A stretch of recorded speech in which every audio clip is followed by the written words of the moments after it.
We're here at the Ballistic Performance Components manufacturing facility in Plymouth, Wisconsin on this beautiful winter morning. It's roughly 11 degrees outside, and we've taken this 2009 Harley-Davidson dyno with a modified 103-inch 10.5:1 motor and left it outside all morning with a Ballistic Performance Components Evo 2 12-cell battery to demonstrate the cold weather starting procedure or cold weather characteristics of this lithium ferrous phosphate technology. The Ballistic Performance Components Evo 2 lithium ferrous phosphate battery is vastly different in chemistry and characteristics than a lead acid battery in cold weather. The lead acid battery that we've all grown up with our entire lives, if you go out in the cold morning with a motorcycle like this and hit the starter button, and if it doesn't start the first time, you're out of luck. You're either charging the battery or purchasing a new battery, but the first time you hit the button is the best that battery's ever going to do. With the lithium ferrous phosphate technology, it actually gets stronger with each successive draw on the battery or each successive hit of the button because it's able to generate its own heat energy. So as you're putting a draw on the battery's generating heat, which is lowering resistance internally, which is allowing the battery to deliver its maximum power, even on a cold morning like this. As you can see, right now, depending on where the battery itself is registering 16 degrees Fahrenheit. The motor, sitting in the sun, it's a little warmer, it's black, shows 20 degrees Fahrenheit. Asphalt temperature, 19 degrees in the sun. So you can see it's brutally cold, probably 11 degrees ambient right now at the moment. Okay, so we're going to demonstrate the cold start procedure or cold start characteristics of the Evo 2 battery in extreme cold weather with an extremely hard motorcycle to start. First thing we're going to do is turn the switch on. You'll notice a voltage drop from the fuel pump, lights, accessories. We're now putting a draw on the battery. And what's happening inside the battery is, although it's very cold and internal resistance is very high, by putting a draw on the battery is actually warming itself internally, resistance is lowering. So this is the opposite of what you would do with a lead acid battery. A lead acid battery, you want to hit the button as soon as possible to get the maximum amount of energy because it's going down in capability as you're putting a draw on it, whereas this is actually going up in capability as we're putting a draw on here on this cold morning.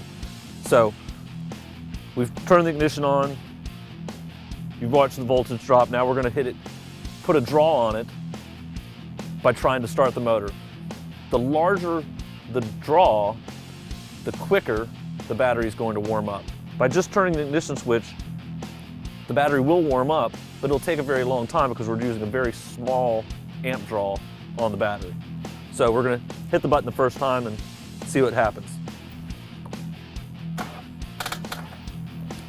As you've noticed, very dramatic voltage drop. The motorcycle didn't start.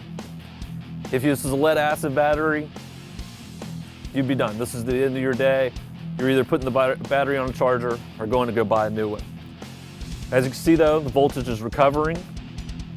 It's coming back up. We put a draw on it, heat's generating in the battery is getting stronger.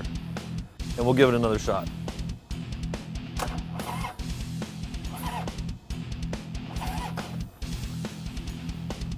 Again, didn't start, but you can see the battery had more of an effect on the motor. Started to turn it over, the battery's getting stronger with each successive draw.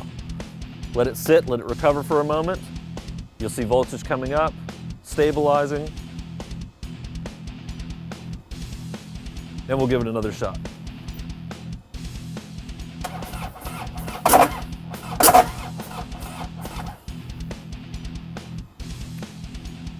Let voltage recover, and I think we'll get a start this time.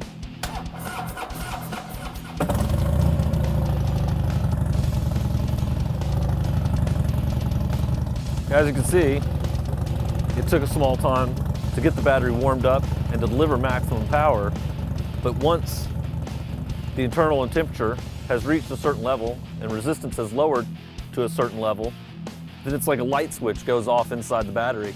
And now it's delivering power just like it would on a beautiful 70-degree day.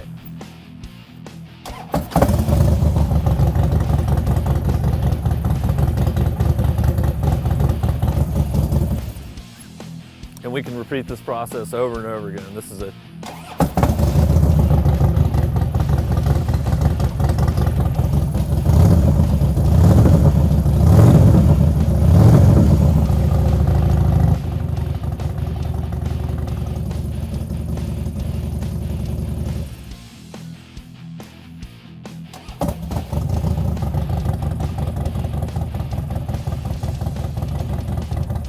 Now that we've properly warmed the battery and started the motorcycle, you can take another heat reading off the battery. Currently we're showing a surface temperature on the battery of 58 degrees.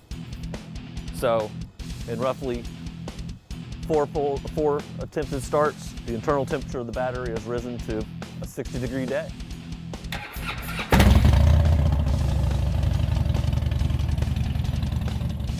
So as you can see, once the battery has been properly warmed up by putting a draw on the battery, the battery will form flawlessly just like it does on a 75-degree day, even in this cold Wisconsin winter 11-degree morning.